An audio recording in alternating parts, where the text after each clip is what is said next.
সংসদ নির্বাচনের মধ্য দিয়ে আমরা দেখেছি যে বিরাজনীতি করা হয়েছিল, সেখানে আমরা দেখেছিলাম যে কি পরিস্থিতি হয়েছিল, যেটার জন্য এদেশের লক্ষ কোটি মানুষ একটা বিমর্ষিত বিষয়, একটি সেকেন্ড ইস্যু যে তত্ত্বাবধায়ক সরকার কেয়ারটেকার সরকারের বিল সেখানে পাস করেছিলেন বেগম খালেদা জিয়া, সেই কেয়ারটেকার সরকারের বিল বাতিল করে 15 অ্যামেন্ডমেন্ট বাতিল করে দ্বৈত সরকার নির্বাচন করি এই দেশে আজকে যে 12টা বাজিয়েছে, আজকে দেশে যে অবস্থা সৃষ্টি করেছে একমাত্র জন্য শেখ হাসিনা এবং এই সাবেক বিচারপতি খায়রুল হক ছিল আমার সবচেয়ে বড় দায়ী।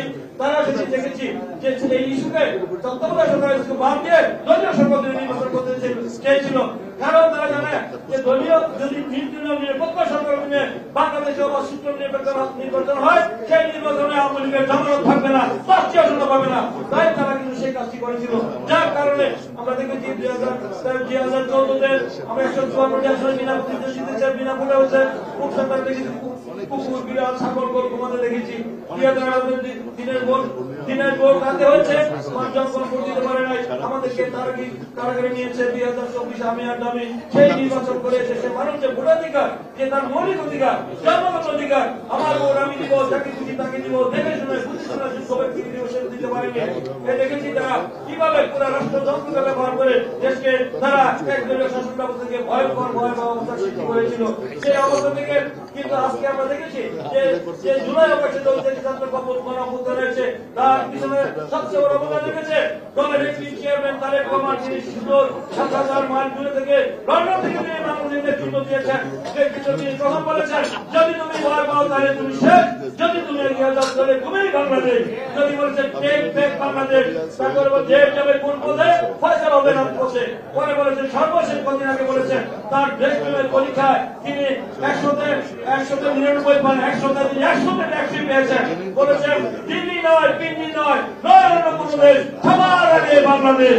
সেই তাদের প্রমাণের নেতৃত্বে আমরা দেখেছি যে বেশিরভাগ যে 16 বছরের আন্দোলনের যে জুলাই অগস্টের আন্দোলনের মধ্য দিয়ে হাসিনা যে তার পতন হয়েছে, যে আমরা দেখেছি যে সেখানে কিভাবে এই দেশের মানুষের নিশ্চিতভাবে প্রায় 20,000-এর বেশি নেতা কর্মীদেরকে গুম করেছে, হত্যা করেছে। আমরা দেখেছি যে কিভাবে সেখানে আমাদের দলের প্রায় 422 জন নেতা কর্মী জীবন দিয়েছে। আমরা দেখেছেন কিভাবে আমরা সেখানে আবু সাইদ থেকে শুরু করে প্রায় 20,000-এর বেশি নেতা কর্মী জীবন দিয়েছে, বিএনপি পরিবারের 422 জন জীবন দিয়েছে। আজকে কি জন্য দিয়েছে? একটি গণতান্ত্রিক সরকারের জন্য, একটি নিরপেক্ষ সরকারের নির্বাচনের জন্য।